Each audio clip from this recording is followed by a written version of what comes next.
Yuk kita angkat pujian ini dari tempat kita masing-masing, kita nikmati hadirat Tuhan. Mengikuti Yesus, keputusanku.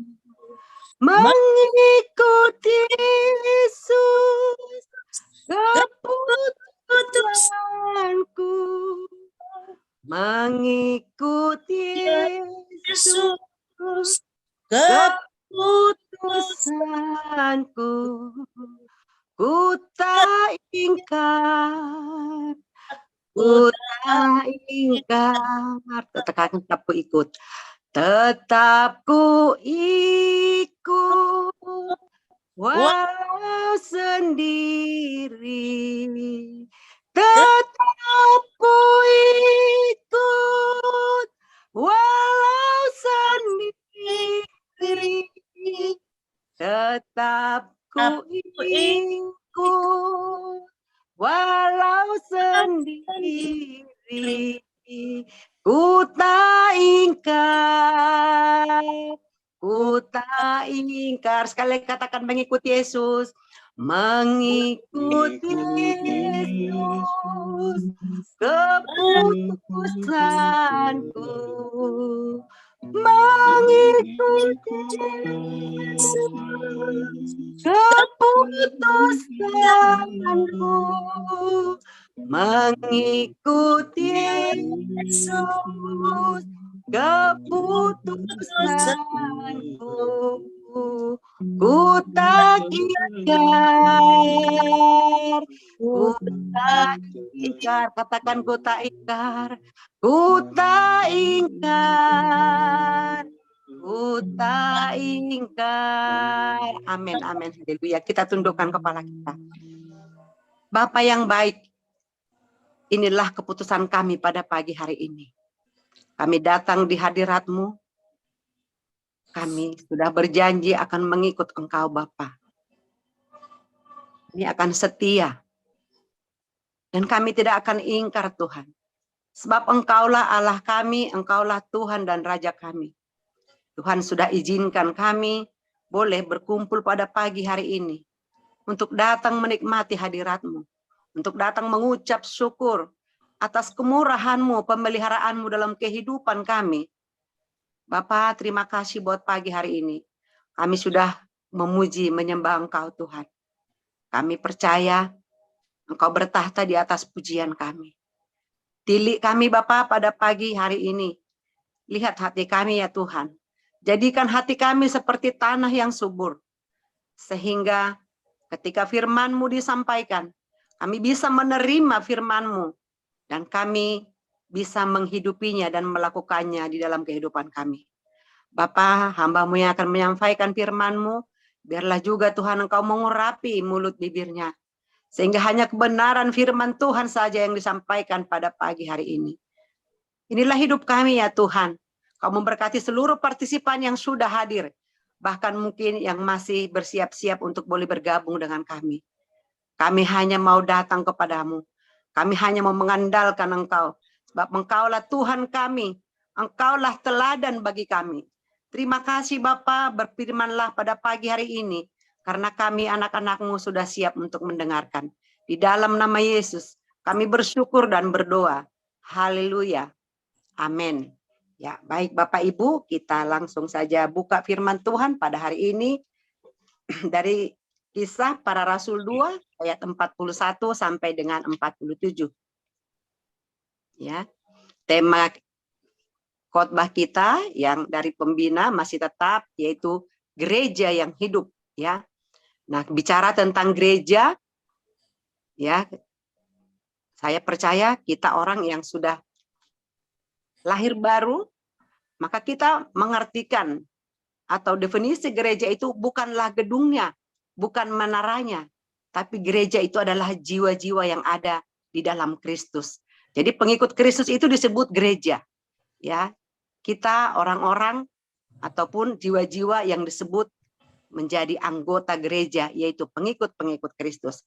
Mari kita membaca firman Tuhan dari Kisah Para Rasul 2 ayat 41 sampai dengan 47.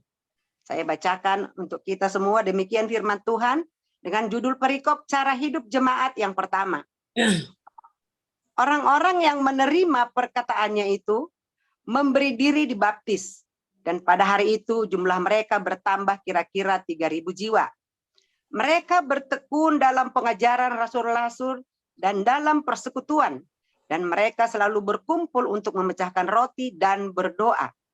Maka ketakutanlah mereka semua, sedang rasul-rasul itu mengadakan banyak mujizat dan tanda. Dan semua orang yang telah menjadi percaya tetap bersatu, dan segala kepunyaan mereka adalah kepunyaan bersama. Dan selalu ada dari mereka yang menjual harta miliknya, lalu membagi-bagikannya kepada mereka, kepada semua orang, sesuai dengan keperluan masing-masing. Dengan bertekun dan dengan sehati, mereka berkumpul tiap-tiap hari dalam bait Allah.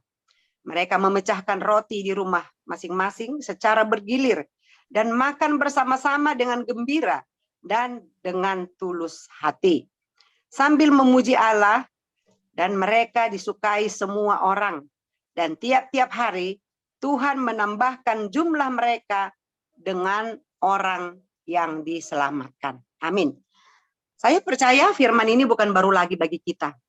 Ya, sudah kita pernah mendengar beberapa kali, baik di ibadah-ibadah di gereja atau mungkin di pertemuan-pertemuan keluarga kita. Ya, dengan judul perikop tadi, cara hidup jemaat mula-mula, jemaat pertama. Ya, pada zaman dahulu jemaat itu ketika mereka mempunyai kasih mula-mula, cinta mula-mula, jatuh cinta kepada Tuhan Yesus mula-mula, maka mereka itu begitu sangat bersemangat. Mereka sangat bersatu. Mereka sangat begitu antusias, ya, bagaimana menceritakan apa yang mereka alami ketika mereka sudah mengalami jamahan Tuhan, ketika mereka sudah bertobat. Nah, di dalam perikop ini kami menyimpulkan, ya, ada 5 hal yang Alkitab ajarkan dari apa yang sudah kita baca firman Tuhan tadi, ya. Bagaimana cara hidup jemaat, bagaimana cara gereja pada zaman Rasul Paulus, ya, hidup. Yang pertama yaitu gereja itu mengalami pertobatan, ya. Kalau dulu di situ dikatakan mereka dibaptis, ya. Tanda bukti mereka bertobat yaitu pertama mereka dibaptis. Nah, bagaimana dengan kita sekarang? Aplikasinya pada zaman kita sekarang ini, gereja itu kita sudah Kristen, kita sudah pengikut Kristus. Nah, yang penting itu bukan lagi dibaptis, tapi bagaimana kita mengalami perubahan, bagaimana kita berkomitmen untuk lebih baik lagi. Ya, kalau kemarin atau tahun lalu atau seminggu yang lalu, ya kita mungkin ya masih susah bangun pagi. Tapi mulai hari ini kita komitmen, saya akan bangun pagi jam 4 contohnya. Sehingga saya bisa ikut bersaat teduh the power of love. Nah, itu komitmen, itu bertobat. Jadi bertobat itu bukan seperti yang kita pikirkan hal-hal yang besar, yang tadinya menjadi dari pembunuh, jadi tidak pembunuh, bukan seperti itu.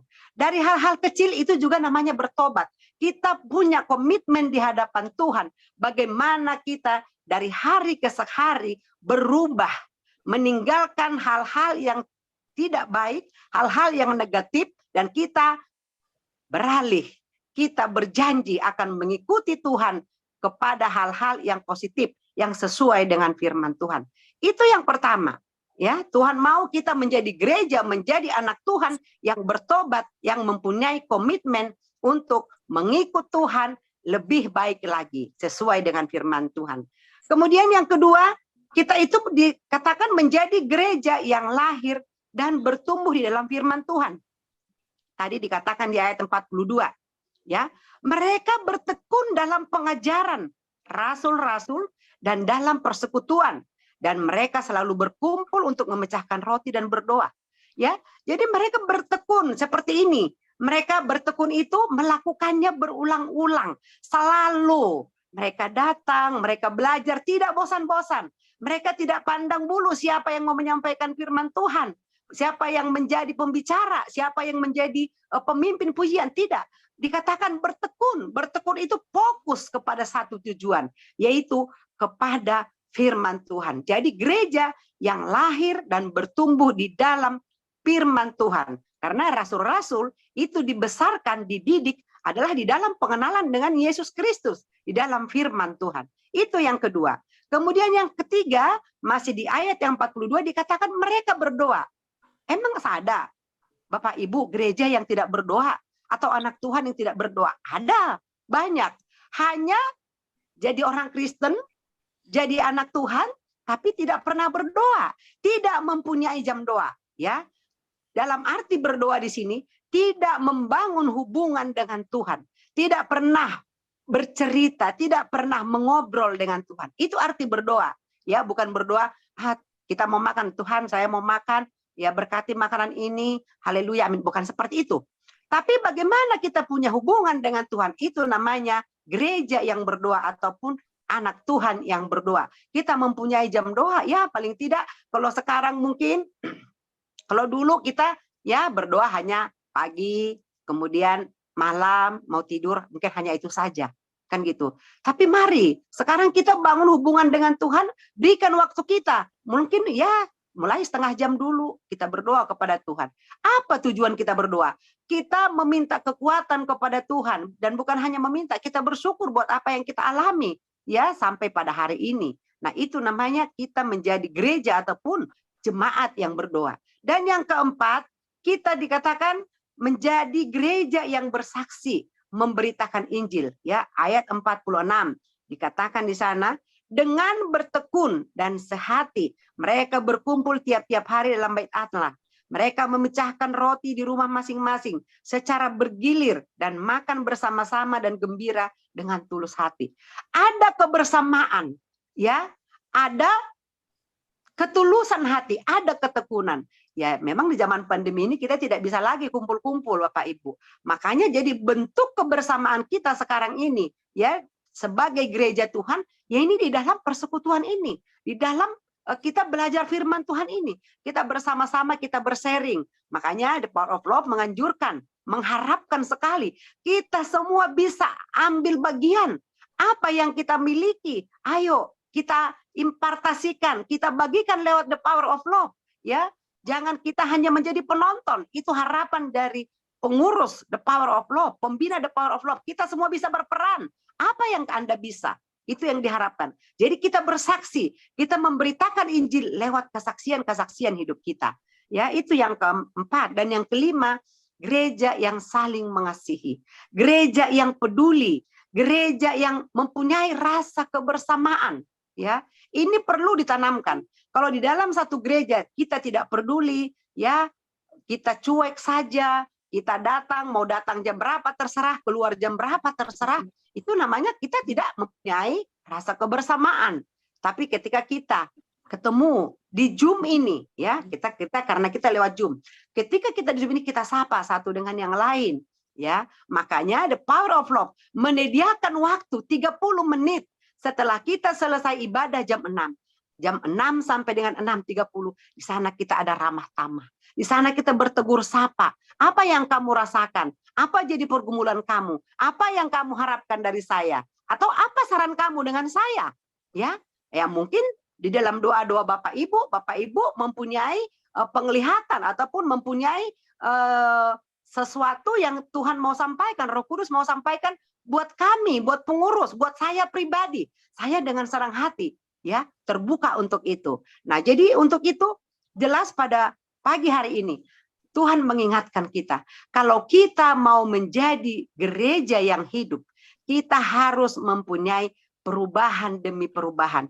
Kita mempunyai komitmen. Namanya hidup. Berarti ada pergerakan, ada nafas, ya. Jadi kalau gereja itu hanya stuck, itu namanya bukan hidup, ya. Itu namanya mati suri. Ya, sama seperti kita. Ketika kita pingsan, itu namanya bukan hidup, ya. Kita namanya pingsan, mati suri. Nah, tapi Allah mau kita menjadi gereja-gereja yang hidup di dalam kita, baik mulai kita dari kehidupan kita sehari-hari, mulai dari rumah kita sehari-hari. Yang dulu mungkin sebelum kita rajin saat teduh, kita pagi-pagi ngomel dulu, pagi-pagi bangun. Cara membangunkan pun ya seperti membangunkan ya emosi, nada tinggi gitu kan. Tapi setelah kita ikut saat teduh, kita membangunkan pun dengan kasih, ya, dengan lembut. Ayo bangun nak, sudah jam sekian, ya, yang mau sekolah, yang mau kerja, udah jam sekian nanti kamu terlambat. Nah, jadi beda, harus ada perubahan yang kita tunjukkan ketika kita sudah mengalami pertobatan. Ketika kita menjadi gereja yang bertekun, gereja yang mengandalkan Tuhan. Bapak Ibu, pada pagi hari ini Tuhan jelas mengingatkan kepada kita. Mari kita contoh bagaimana hidup jemaat mula-mula.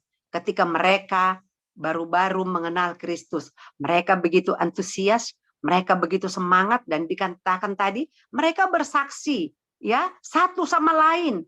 Mereka memecah-mecahkan roti di rumahnya, sama ya. Jadi kita makan sendiri di rumah kita, tapi kita ada waktunya kita berkumpul, kita bertekun, kita mendengarkan firman Tuhan, sharing firman Tuhan pada pagi hari ini. Ya, jangan kita lihat siapa yang menyampaikan. Ya, saya dulu seperti itu. Saya lihat dulu, saya intip dulu, ini siapa yang khotbah hari ini ya, gitu ya. Nah, hari ini WL-nya siapa ya, gitu. Nah, kalau menjadi jemaat Tuhan yang sudah bertobat, ya, gereja Tuhan yang sudah mempunyai perubahan, jangan pandang casingnya, tapi carilah Tuhan. Ketika kita mengadakan penyembahan, kita sudah nyampe, kita sudah ketemu dengan Tuhan, kita sudah berhadapan dengan Tuhan, kita sudah curhat. Apa isi lagu itu? Itulah yang kita sampaikan kepada Tuhan lewat pujian kita, lewat hati kita, lewat roh kita. Nah, dan ketika juga ya firman Tuhan disampaikan, rendahkan hati. Jadikan hati kita tanah yang siap ditabur benih. Sehingga ketika firman Tuhan disampaikan, kita mendapatkan satu rema. Jangan biarkan waktu kita habis hanya sia-sia. Ya, hanya jadi penonton. Tuhan tidak mau. Ya, jelas di Amanat Agung dikatakan, Tuhan mau kita memberitakan Injil sampai ke ujung bumi. Bapak Ibu, Tuhan itu dahsyat. Tuhan itu luar biasa. Ya. Kalau dulu saya berpikir begini, aduh bagaimana Tuhan kita ini menyampaikan firman Tuhan sampai ke ujung bumi. Jangankan ke ujung bumi, saya ke Singapura saja belum pernah. Ya kan? Ke India belum pernah, ke Amerika belum pernah. Kan gitu kan? Nah, tapi Tuhan itu punya cara yang dahsyat. Yaitu dengan apa? Dengan sosial media seperti ini. Ya, kita bisa bersama-sama beribadah dengan orang-orang dari berbagai negara. Berarti apa? Lewat pemberitaan firman Tuhan, lewat khotbah seperti ini. Kita khotbah di Indonesia, orang Amerika bisa dengar, orang dari India bisa dengar, saudara-saudara kita dari Malaysia bisa bergabung bersama-sama dengan kita berdoa. Itulah cara Tuhan salah satunya, bagaimana memberitakan Injil keselamatan itu sampai ke ujung bumi. Untuk itu Bapak Ibu, kita tidak pernah ragu akan Tuhan kita. Tuhan kita Tuhan yang hidup, Tuhan yang dahsyat, Tuhan yang luar biasa. Kalau dulu dikatakan tadi di ayat 41, ya, orang-orang menerima perkataan itu, ya. Menerima berarti ada kerendahan hati, ada kerelaan, ada keseriusan, ada ketekunan, menerima diri dibaptis, ya. Tadi saya katakan, kita semua ini saya pikir sudah semua dibaptis, ya, karena kita ini sudah di level bukan lagi bayi rohani. Kita sudah level pelayan, level yang sudah mengenal Kristus, bahkan sudah bertemu dengan Kristus, sudah level pengajar. Tapi Tuhan mau katakan hari ini, kita harus bertobat.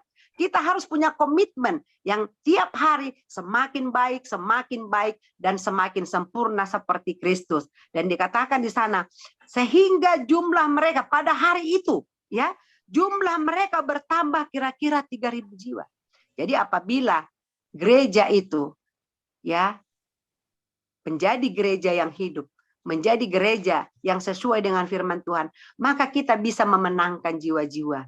Kita bisa membawa jiwa-jiwa kepada Tuhan. Kita mulai dari keluarga kita. Kalau dulu keluarga kita mungkin cuek, tidak mau mendengarkan firman Tuhan, tidak mau bersaat teduh, ya yang penting ya udahlah, udah Kristen ini. Saya kan sudah pastilah saya udah pengikut Tuhan.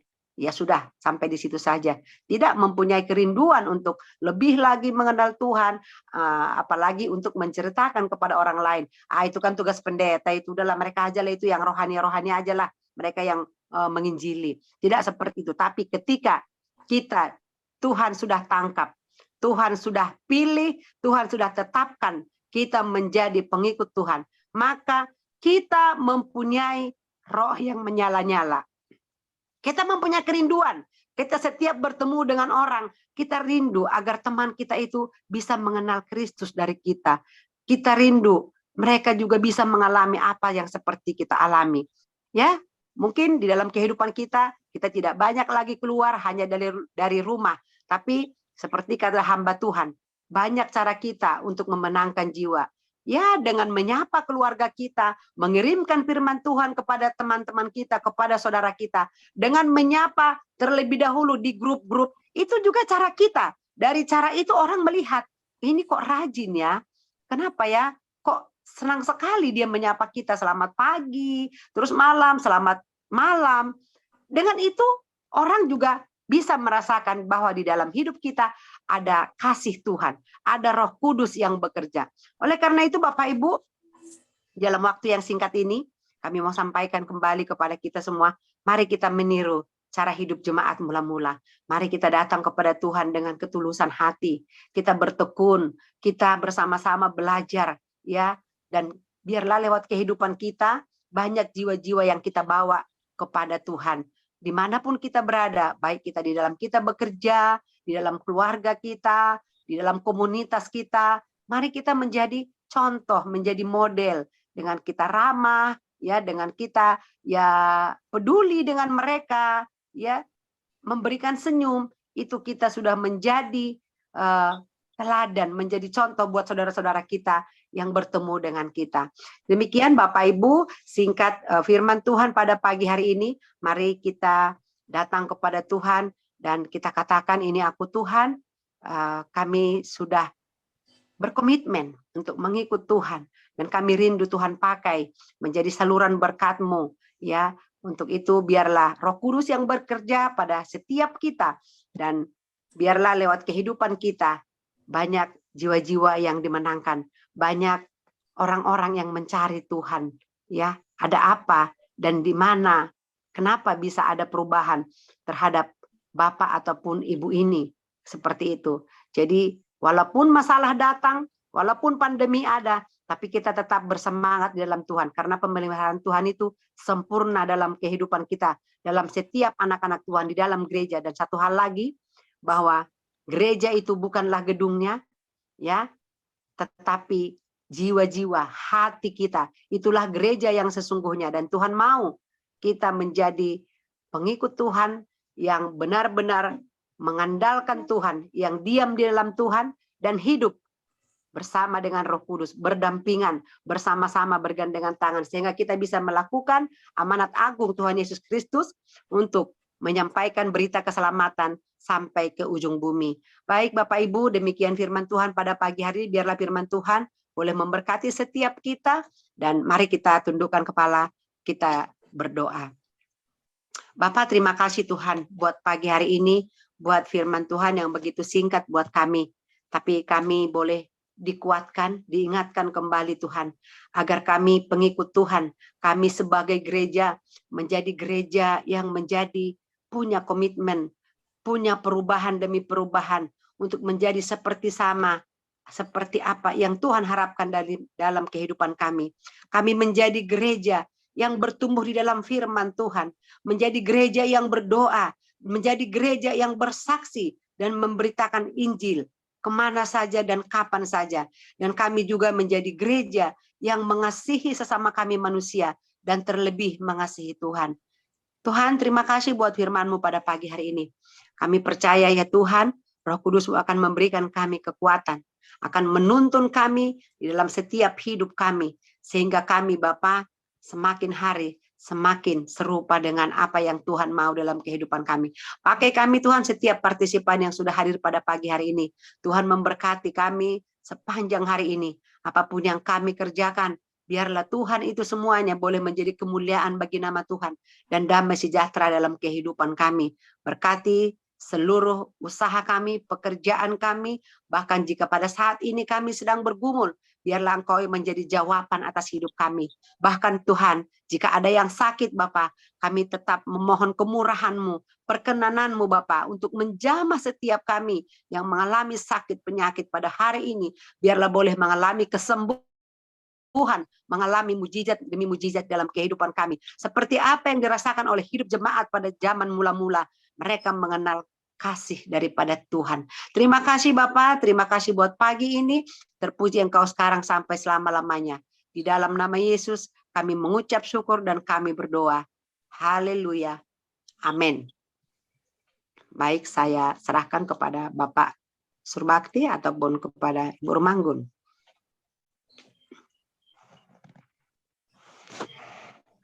Ya, kemarin saya lihat Ibu Rumanggun mau bersaksi. Di kesempatan hari ini silakan Ibu Rumanggun bersaksi. Ya, silakan Bu. Salam saudaraku. Ya, lanjut. Mengenai komitmen sesuai firman Tuhan pagi hari ini, memang terus terang dengan kondisi kesehatan saya akhir-akhir ini agak ada terganggu gitu. Udah pas umur 60 itu rasanya suka muter gitu. Tapi kerinduan itu memang tetap ada. Kalau saya memang benar-benar fit, saya komitmen akan bangun jam 4 untuk mengikuti bagaimana indahnya memuji Tuhan di saat teduh. Puji Tuhan ya,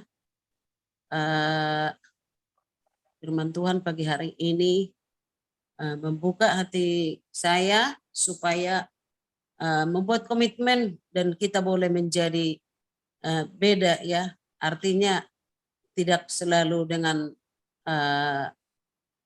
katakanlah nada emosi atau marah, itu tandanya kita selalu setiap pagi saat teduh, pokoknya jangan yang biasa-biasa, benar-benar kita adalah yang dipakai Tuhan untuk menjadi tampil beda. Saya punya komitmen itu, bagaimana ya semakin dalam gitu saya memiliki hati yang rindu kepada Tuhan, tidak memikirkan yang lain. Sekarang ini saya kalau dipikir-pikir secara jasmani banyak persoalan-persoalan mengenai di hari tua kita ini, tapi komitmen bahwa saya tidak ragu bagaimana Tuhan selalu menuntun hidup kami, selalu memberkati kami dan memberikan napas kehidupan, dan punya komitmen semakin percaya bahwa Tuhan itu baik.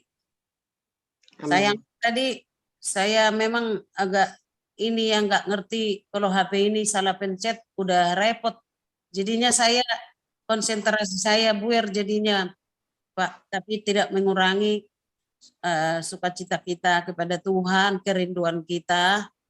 Ya, mohon maaf, biarlah tetap kita rasakan bahwa hadirat Tuhan itu nyata, karena kerinduan kita yang dalam seperti tadi pujian itu, harusnya itu saya nyanyikan, tapi saya takut karena telat tadi. Saya pikir ada pas banget pujian itu yang mau saya akan naikkan tadi, mengikuti Yesus, keputusan. Ya, berarti rohnya nyambung. Ya. Ininya bahasa Inggrisnya juga udah saya hafal kemarin.